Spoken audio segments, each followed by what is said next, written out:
Voilà, je suis né au monde sous-marin, dans l'Atlantique marocain.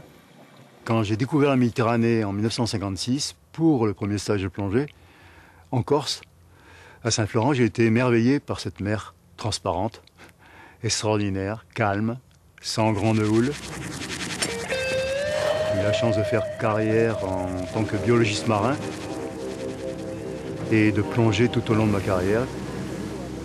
On perçoit des petits changements qui deviennent petit à petit des gros changements d'ailleurs. Les premiers indices que l'on a eus, c'était des arrivées de poissons dans notre région du nord de la Méditerranée, qui est la partie la plus froide de la Méditerranée, des arrivées de poissons qui étaient du Midi. Avant même qu'on se rende compte, par des enregistrements de température, qu'il y avait une élévation de la température.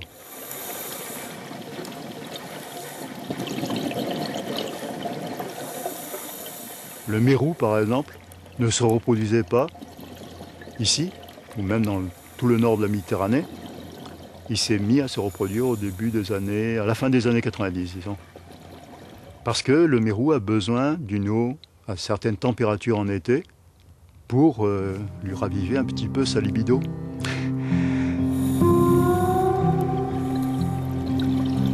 Là, par exemple, tout au long de la plongée, on a vu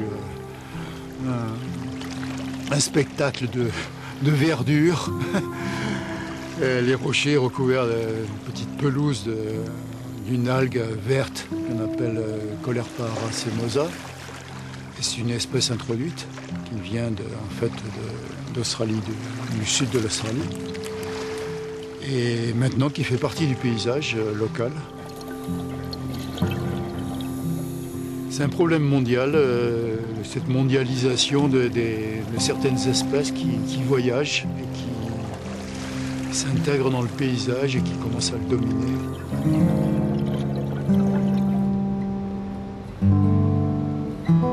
Les barracudas sont là en ce moment? Les barracudas sont là.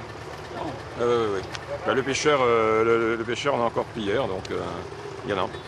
Et un collègue à lui, au Levant, a remonté des spécimens de 10 kilos. Ça y est, ils atteignent cette chose. Voilà.